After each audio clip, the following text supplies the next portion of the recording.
우리 제목을 보겠습니다. 초라한 베들레헴이라고 퀘스천 마크를 달았습니다. 초라한 베들레헴일까요? 초라한 베들레헴입니다. 그렇지만 초라한 베들레헴일까요? 이런 제목입니다. 이스라엘 베들레헴에 가면 Church of the Nativity, 예수님 탄생교회라고 있습니다. 다음 스크린 보시면 사진이 있는데 그 어디를 찾아봐도 이렇게 잘 나온 사진이 없었습니다.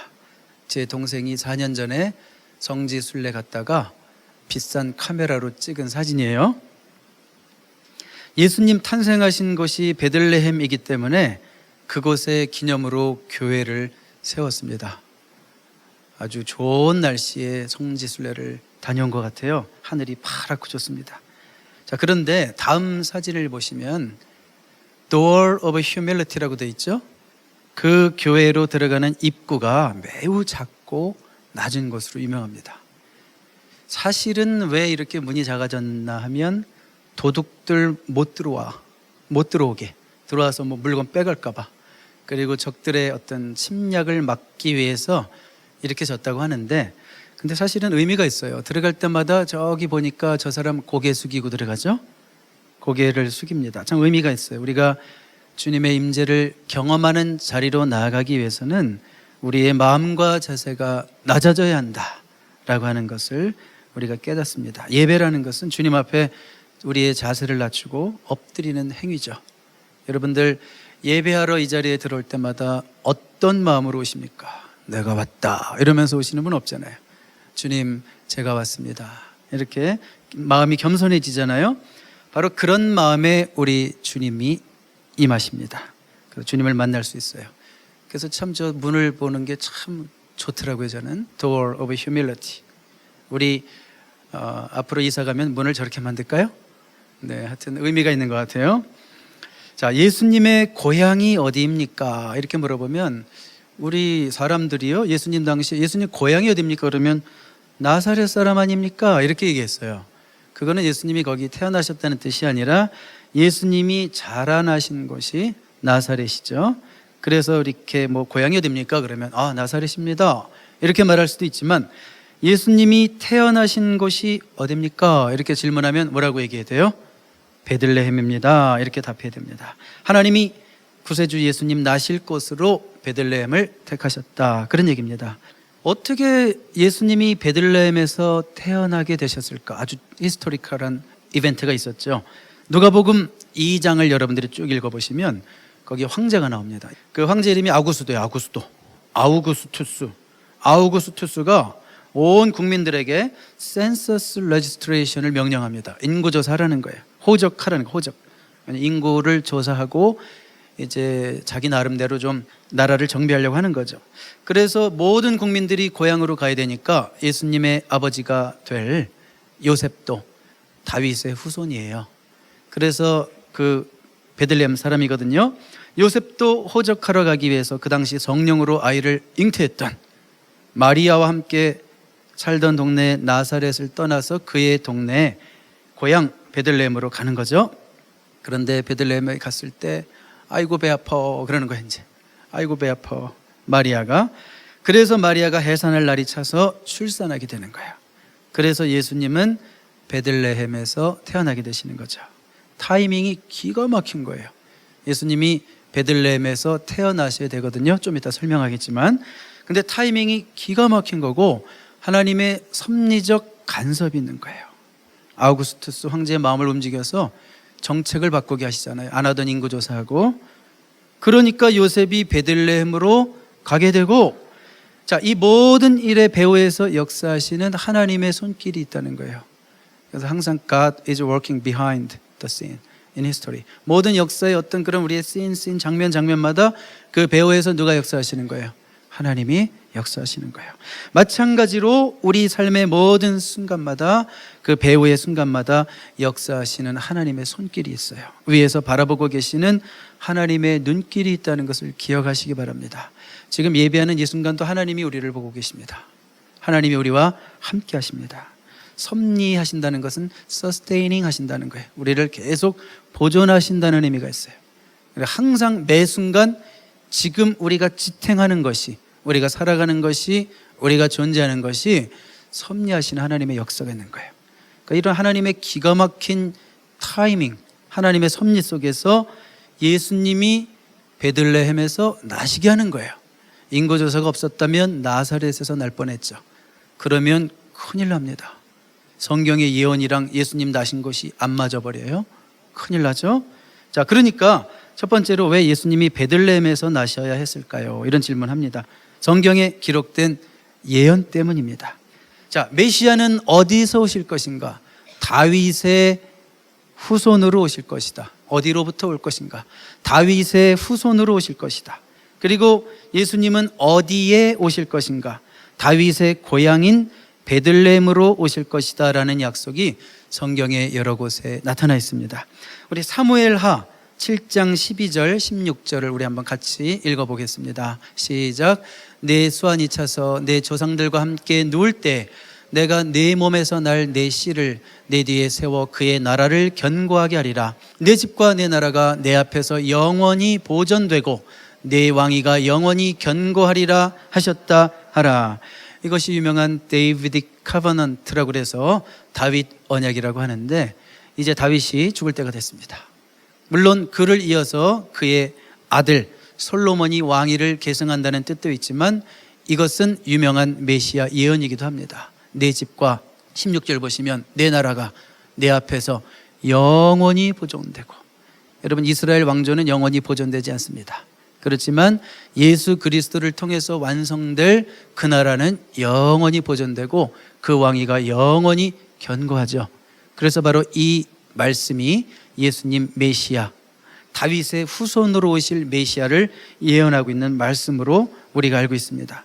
그리고 오늘 우리가 이제 읽었던 말씀 다시 볼까요? 미가서 다음 스크린 보시면 미가서 5장 2절 같이 한번 읽어볼까요? 시작. 베들레헴 에브라다야 너는 유다 족속 중에 작을지라도 이스라엘을 다스릴 자가 내게서 내게로 나올 것이라. 그의 근본은 상고에 영원에 있느니라. 왜 예수님이 베들레헴에서 나셔야 하나요? 약 예수님이 탄생하시기 740년 전에 미가라는 선지자를 통해서 이제 앞으로 오실 메시아는 베들레헴, 에브라다 예지명 그 작은 지역으로 오실 것이다. 자, 이것이 예수님에 대한 예언인 이유가 뭡니까? 거기서 이제 메시아로 오실 분은 그의 근본은 상고에 영원에 있느니라. His origins are in the distant past. 오리진이 in the distant past. 이건 뭐예요? 영원 전부터 하나님과 함께 계셨던 그분이 이 땅에 육신의 몸을 입고 오신다라는 그런 성육신 되신다고 하는 예언의 성취를 말씀하시는 거죠. 바로 미가서 5장 2절이 바로 예수님이 베들레헴에서 오실 것을 예언하는 유명한 말씀입니다. 여러분, 그래서 예수님 탄생하실 때 유대인들, 성경학자들 메시아가 베들레헴에서 나타나실 것이다, 태어나실 것이다 알았을까요? 몰랐을까요? 성경을 진지하게 읽는 사람이라면 알겠어요? 모르겠어요? 알겠죠? 그 증거가 되는 말씀을 두 개만 한번 소개해 볼게요. 요한복음 7장 42절 예수님이 수전절 설교하셨을 때 그 유대인들의 반응 가운데 이런 얘기가 있어요. 같이 읽어봐요. 시작. 성경에 이르기를 그리스도는 다윗의 씨로 또 다윗이 살던 마을 베들레헴에서 나오리라 하지 아니하였느냐 하며. 자, 예수님의 설교를 듣는 그들이 너무나 놀라운 가르침에 저분이 메시아인가? 막 이런 얘기를 하면서 맞아, 성경에 이르기를 그리스도는 다윗의 씨로 또 다윗이 살던 베들레헴에서 나오리라 하셨는데 저분 어디서 태어났는지 한번 알아봐야 되겠다, 뭐 이런 분위기죠.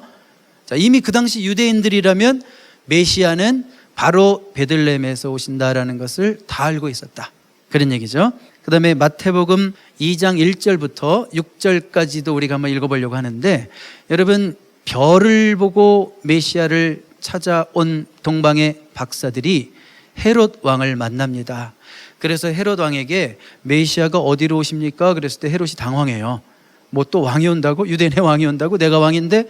그러면서 그때 많은 성경학자들을 불러가지고 야, 메시아가 어디서 온다고 성경에 써있냐? 그랬을 때 대답하는 내용이거든요. 우리 한번 1절부터 6절까지 좀 긴 말씀인데 한번 의미를 생각하면서 읽겠습니다. 시작. 헤롯 왕 때 예수께서 유대 베들레헴에서 나심에 동방으로부터 박사들이 예루살렘에 이르러 말하되 유대인의 왕으로 나신 이가 어디 계시냐? 우리가 동방에서 그의 별을 보고 그에게 경배하러 왔노라 하니 헤롯 왕과 온 예루살렘이 듣고 소동한지라.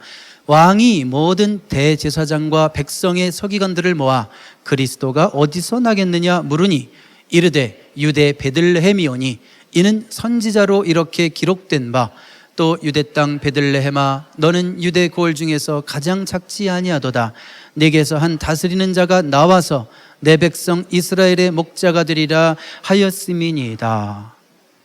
헤롯의 질문을 받았을 때 백성의 서기관들, 이게 학자를 말하는 거예요. 그 당시 학자, 요즘으로 말하면 바이블 스칼러 말하는 거예요. 대제사장들도 마찬가지죠. 물어봤을 때, 헤롯이 물어봤을 때 베들레헴입니다. 어떻게 아는가 하면 우리가 보고 있는 이 성경에 의하면 베들레헴에서 나신다고 740년 전에 이미 미가 선지자를 통해서 예언된 바가 있습니다라고 오늘 우리가 본문으로 택한 이 말씀을 바로 그 학자들이 얘기하고 있는 거죠. 그러니까 예수님은 베들레헴에서 나실 수밖에 없는 거예요. 왜냐하면 성경에 예언되었기 때문에. 그리고 성경의 말씀이 사실이고 정말 진리의 말씀이라면 말씀대로 이루어져야 되는 거죠. 안 이루어지면 우리가 어떻게 믿어요? 그러니까 이루어지는 말씀이기 때문에 1.1에게 오차가 없는 말씀인 것을 우리가 믿는 거예요. 그래서 자, 그러면 제가 두 번째 큰 질문을 드리겠습니다. 첫 번째 큰 질문이 뭐였냐면 예수님이 왜 베들레헴에서 나셔야 했습니까? 였죠? 대답이 뭐였어요? 구약 성경, 이미 성경에 예언되었기 때문에 거기서 오실 것이라고 예언되었기 때문에 나신 거고, 두 번째 질문은 뭔가 하면 그렇다면 예수님이 베들레헴에서 나셨다는 것이 과연 우리에게 어떤 교훈을 줍니까? 어떤 메시지를 담고 있을까요? 먼저 생각해 볼 것은 베들레헴이 뜻이 뭔지를 한번 우리가 생각할 필요가 있어요. 5장 2절에 보시면 베들레헴 에브라다야 그렇게 말했죠. 베들레헴 에브라다야. 에브라다는 베들레헴의 그 옛날 표현이라고 생각하시면 돼요. 옛날, 고대 이름이고, 그리고 베들레헴은 이제 후대 이름이에요. 근데 베들레헴은 무슨 뜻일까? 베들레헴은 the house of bread 이런 뜻이에요. 빵집이에요. 우리의 토속적인 표현으로 하면 떡집이란 말이에요. 그러니까 빵집, 떡집, 뭔가 좀 부유한 느낌을 주죠. The house of bread. 베들레헴은 house of bread 이런 뜻을 가지고 있어요. 자, 그리고 에브라다는 또 무슨 뜻일까? 에브라다는 열매를 많이 맺다, 많이 결실하다, 다산하다. 그러니까 유대인들에게 막 애 많이 낳는 건 축복이거든요. 이 막 굉장한 축복이거든요. 그러니까 열매를 많이 맺다, 다산하다. 또 베들레헴은 왠지 잔치 분위기 나는 떡집, 빵집, 먹을 거 많은 집, 막 이런 느낌이란 말이에요. 자, 그렇다면 지금 미가 선지자가 베들레헴 에브라다야 이러면서 말씀을 시작할 때 그 느낌이 희망적이에요, 절망적이에요? 굉장히 희망적인 거예요. 굉장히 희망적인 건데 이 말씀이 선포되는 그 시대는 굉장히 절망적이었어요.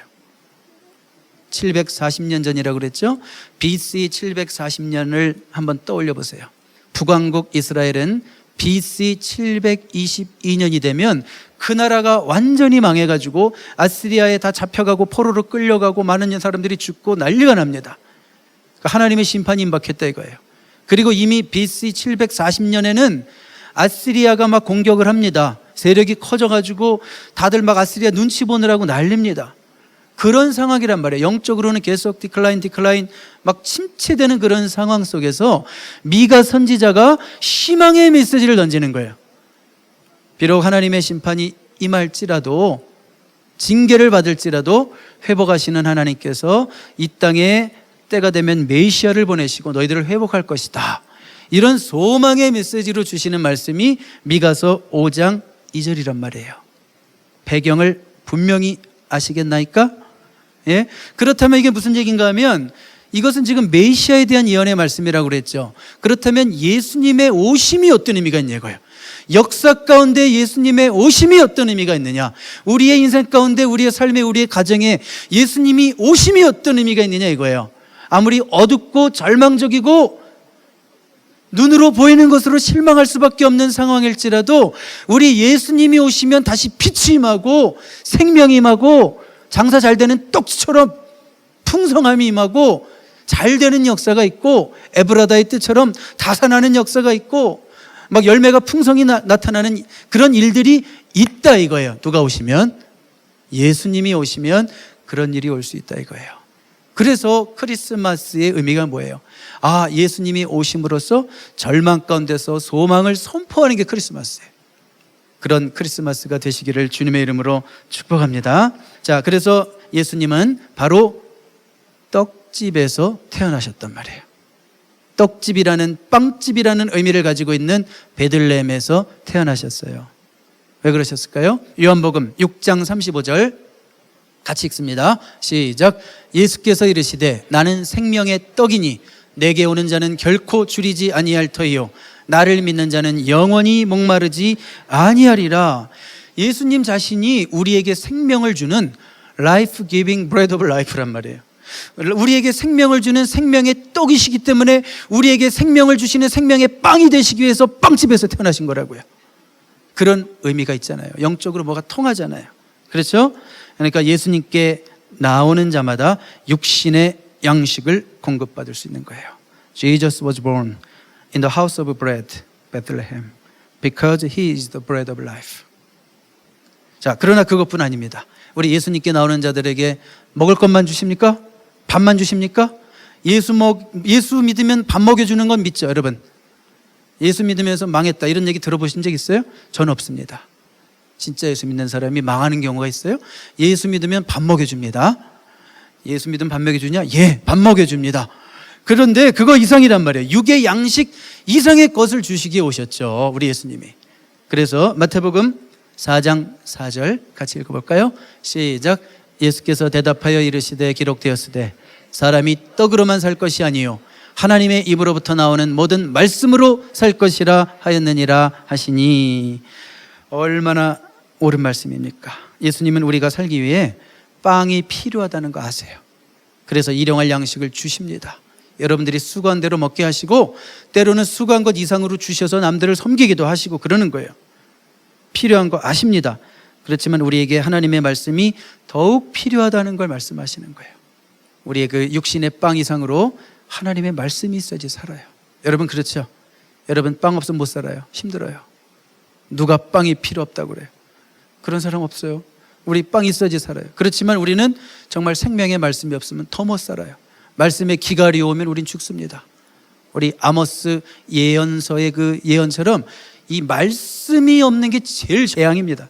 말씀이 들어도 들려오지 않고 자꾸 졸리기나 하고 읽으려고 그러면 몇 절을 못 읽고 자꾸 덮게 되고 목사님 말씀 그냥 뭐 오늘도 그런 거겠지 하면서 자꾸 졸음이 오고 이게 뭐예요? 말씀이 자꾸 감동이 없고 깨달아지지 않고 이게 제일 재앙입니다. 근데 아직도 말씀이 살아서 움직이고 그 활자가 생명력 있게 다가오고 말씀을 들을 때 그것이 내 마음에 정말 생명의 말씀으로 들리고 적용이 되고 그 말씀을 먹었더니 또 한 주간 살 수 있는 용기와 힘이 생기고 이게 뭐예요? 성령이 여러분 가운데서 역사하신다는 증거죠. 그런 역사가 있습니까? 그런 역사가 있으면 사는 거예요, 우리가. 그래서 이 영의 삶으로 인해서 범사가 잘 되는 축복이 있게 되는 줄로 믿습니다.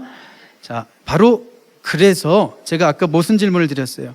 예수님이 베들레헴에서 나셨다는 것이 어떤 의미가 있는가? 그래서 우리가 베들레헴이 무슨 뜻인지를 생각해 보자고 그랬어요. 베들레헴 자체가 bread of life다.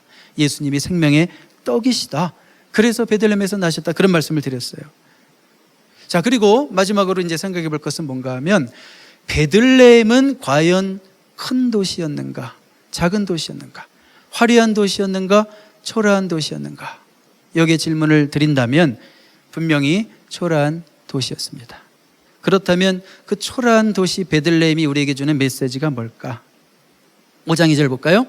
거기 보시면 베들레헴 에브라다야 너는 유다 족속 중에 작을지라도 only a small village라고 되어 있죠. 아주 작은 도시란 말이에요. 이런 예루살렘 같은 도시랑 비교해 보면 상대도 안 되게 조그마한 도시란 말이에요. 아주 시골이란 말이에요. 자, 그런데 인류를 구원하기 위해 하나님이 보내신 메시아가 거기서 오셨단 말이에요. 어떤 유명한 특정 지역의 후광을 입고 예수님 오시지 않았어요. 유명한 도시, 어유 거기 출신이라며 뭐 이런 말 들을 게 없어요. 영향력 있는 가문을 통해서 오신 것도 아니에요. 궁극적으로는 다윗의 손이지만 요셉 때 와서는 별 볼 일이 없어요. 남들이 알아주지도 않아요. 가난했습니다. 아시죠? 얼마나 가난했는지. 예수님 정결 예식 때 바칠 게 없어서 비둘기 겨우 바친 집안이잖아요.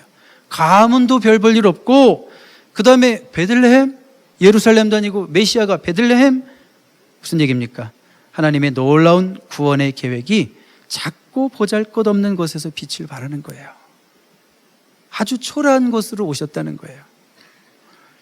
예수님은요, 잘생기신 분도 아니에요. 죄송하지만. 그렇죠?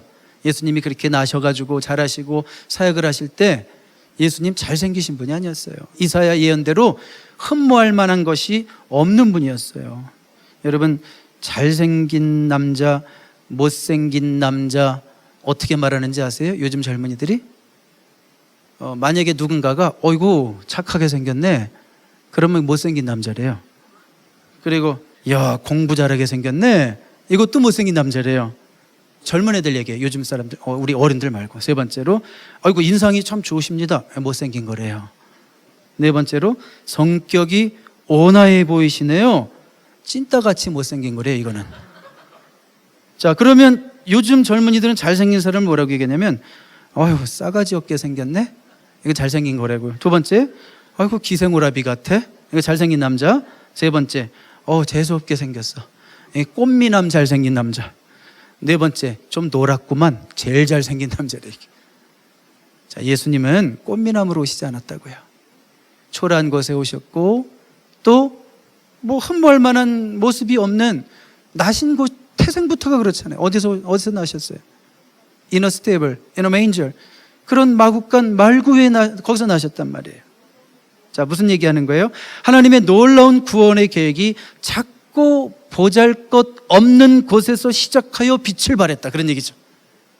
지금 베들레헴은 굉장하잖아요. 처음엔 어땠어요? 사람들이 알아봐 주지도 않아요. 거기 뭐가 나오긴 뭘 나와. 다윗 한번 태어나시고 끝이지 뭐. 그 이후로 계속 쇠락했으니까 아무도 알아봐 주지 않는 도시였단 말이에요. 그런데 바로 하나님의 구원 계획은 거기서 작게 시작해서 빛을 발하기 시작해서 전 세계를 향하여 가는 거예요. 하나님이 어떻게 일하시는지를 볼 수 있는 대목이죠. 하나님은 작은 곳에서, 작은 사람들을 통해서, 무명의 사람들을 통해서, 약점이 많은 사람들을 통해서 크신 역사를 이루시는 하나님인 줄로 믿습니다. 이 세상과 다른 거죠. 강물을 따라 버려진 아이를 건져내서 민족의 지도자로 삼으셨어요. 누구예요? 그 사람이 모세지요. 소심하고 겁무지 많고 낮은 자존감, 믿음도 되게 없는 사람 불러내셔가지고 You mighty warrior, 너는 용사라, 네가 민족을 구할 거다, 이렇게 얘기하신 분이에요. 기드온에게. 형제 중에서 제일 어리고 경험이 없고 양치는 꼬맹이를 불러다가 이 목자를 삼으시고, 나라의 목자를 삼으시고 임금을 삼으신 분이 하나님이시란 말이에요. 다윗을 그렇게 세우신 분이. 뽕나무를 재배하는 농부, 학식이 없었던 아모스를 한 시대의 예언자로 쓰신 분이 하나님이시란 말이에요. 충동적이고 의지가 약하고 왔다 갔다 하는 베드로를 반석이라고 부르시고 초대교회로 지도자로 삼으신 분이 하나님이란 말이에요. 건축가들이 버린 그 하찮은 돌을 들어서 코너스톤, 모퉁이 돌로 우리의 구세주가 되게 하신 분이, 초라하게 십자가에서 죽으신 그분을 우리의 구세주가 되게 하신 분이 하나님이란 말이에요. 이게 하나님의 일하심이에요. 이게 얼마나 우리에게 소망이 됩니까? 여러분, 얼마나 소망이 돼요. 정말 오늘 찬양하면서 은혜가 되는 것은 상한 갈 때 꺾지 않으시고 그 다음 꺼져가는 등불 끄지 않으신 하나님이요. 여러분, 세상은 냉정합니다. 상한 갈 때 보이면 당장 잘라버려요. 이 프로핏이 안 된다고. 꺼져가는 등불, 이거 우리 기업에 이거 이미지 나빠, 이거 수입 떨어져, 잘라버린단 말이에요. 이게 냉정한 세상이지만 하나님은 그렇게 일하시는 분이 아니란 말이에요. 작고 초라하고 병들고 약하고 나약하고 희망 없어 보이고 소망 없어 보이는 그런 속에서 그 무능한 사람들을 들어서 그들을 통해서 위대한 일을 이루시는 하나님이신 것을 믿으시기 바랍니다. 이것이 초라한 도시 베들레헴이 우리에게 주는 메시지예요. 여러분, 하나님이 이렇게 일하시는 이유가 있어요. 뭘까요? 하나님이 하신다는 뜻이에요. 사람이 이런 일을 할 수가 없어요. 사람이 이런 일을 할 수가 없어요. 하나님이 하시니까 그 초라한 곳에서 그런 역사가 일어나고 무능한 자를 통해서 놀라운 일들을 이루시는 거죠. 그렇게 되면 사람의 자랑은 사라지고 오직 하나님께만 영광 돌리게 되는 겁니다. 여러분, 초라했던 베들레헴이 이제는 너무너무 유명해졌습니다. 누구 때문에 그렇게 유명해졌어요? 예수님 때문에 유명해졌습니다. 출생지가 유명한 자를 만드는 것이 아니라 유명한 자가 출생지를 유명하게 하는 거예요. 여러분들이 라스베가스에 살기 때문에 여러분들이 유명해지는 게 아니라 여러분들이 라스베가스에 계시기 때문에 라스베가스가 좋아지기를 주님의 이름으로 축복합니다. 저는 여러분들이 속한 직장이 여러분 때문에 유명해지기를 바라요. 그 직장 전혀 몰랐는데 아무개 집사님이 일하기 시작하면서부터 알려지는 직장 되길 바랍니다. 저는 여러분들의 자녀가, 손자가, 손녀가 다니는 학교가 바로 여러분들의 그 손자, 손녀가, 자녀가 잘해가지고 그 학교가 미국에서 빛나게 되기를 주님의 이름으로 축복합니다. 저는 무엇보다도 여러분이 이 교회를 다니기 때문에 이 교회가 유명해지기를 주님의 이름으로 축복합니다. 여러분, 우리가 이 교회에 덕볼 게 뭐가 있어요? 지금 이 순간 이 초라한 이 자리에서 우리가 덕볼 게 뭐가 있어요? 어디 무슨 큰 교회나 다녀야지 뭐 사업상으로 고객이 나왔지. 우리가 여기서 얻을 게 뭐가 있어요? 이 초라한 자리에서. 그렇지만 여러분들이 이 교회를 다니기 때문에 앞으로 아무개 씨가 은혜와 사랑의 교회 다닌다며 이렇게 유명해지는 역사가 나타나기를 바란다고요. 여러분, 우리 교회를 통해서 라스베가스를 움직이는, 더 나아가서 미국을 움직이는 위대한 인물이 나올 것을 믿습니다. 믿어도 세금 안 내니까 믿습니다. 여러분, 최소한 우리 교회에서 자라나는 자녀들 중에, 또 자녀들뿐만이 아니라 이 젊은이들 중에 최소한 UNLV 총장이 나와야 될 줄로 믿습니다. 더 나아가서 라스베가스 시장이 나왔으면 좋겠어요. 그러면 그냥 얼마나 전도가 잘 될까요? 회의를 여기서 해버리는 거예요. 라스베가스 한 구석에 숨어있는 우리 교회가 바로 여러분 때문에, 여러분의 자녀 때문에 유명해지는 역사가 나타나기를 바랍니다. 이게 하나님이 일하시는 방식이잖아요. 베들레헴 아무도 주목하지 않았지만 지금은 최고의 관광지가 돼서 많은 사람들을 끌어모을 수 있었던 이유는 예수 그리스도라고 하는 한 분 때문이죠. 그런 놀라운 변화가 나타났잖아요. 마찬가지로 이 자리가 너무 초라해 보입니까? 부끄러우십니까? 예수님이 베들레헴에서 나심을 부끄러워하지 않았어요. 예수님 때문에 베들레헴이 완전히 바뀌었어요. 세계적인 도시가 되었어요. 여러분, 작은 교회 섬기는 게 부끄러우세요? 그게 아니라 오히려 여러분 한 분으로 인해서 정말 하나님의 놀라운 역사를 여러분들이 먼저 경험하고 우리 주변의 많은 영혼들이 여러분 때문에 이 교회를 생각하고 하나님께 영광 돌리는 역사가 나타나게 될 줄로 믿습니다. 지금은 초라할지라도 초라했던 베들레헴이 최고의 성지가 돼서 지금도 많은 사람들이 거기서 찾는 것처럼 여러분, 여기 계신 작은 자가 천을 이룰 날이 오게 될 줄로 믿습니다. 오늘 빠지신 분도 몇 분 계시니까 제가 더 믿음이 강해야지 이 말씀을 선포하겠더라고요. 우리 개척교회는 원래 한 분만 빠져도 목사들의 마음이 그냥 가슴이 펑 뚫리는 거 아시죠? 개척교회는 오늘 몇 분이 빠져도 여러분들은 그걸 못 느끼겠지만 목사의 마음에는 한 명 빠진 게 완전히 가슴이 그냥 뻥 뚫린 것 같아요. 그렇기 때문에 저는 그렇게 선포합니다. 작은 자가 천을 이루겠고. 다음 말씀 볼까요? 이사야 60장 22절 같이 읽습니다. 시작. 그 작은 자가 1000명을 이루겠고 그 약한 자가 강국을 이룰 것이라. 때가 되면 나 여호와가 속히 이루리라. 때가 될 때까지 뭐 하고 있어요? 우리는 주저앉으면 안 되고 기도하면서 하나님 우리를 사용하여 주시옵소서. 하나님 우리 지역사회를 섬기는 도구가 되게 하여 주시옵소서. 하나님의 놀라운 계획이 작고 보잘것없는 베들레헴에서 시작되어 빛을 발했듯이 라스베가스를 향한 하나님의 놀라운 계획이 이 작고 초라한 곳에서 시작되어 펼쳐질 수 있기를 바랍니다. 바로 또 그렇게 이루어질 수 있다고 하는 것이 오늘 예수님이 베들레헴에서 탄생하신 것이 주는 메시지인 줄로 믿습니다.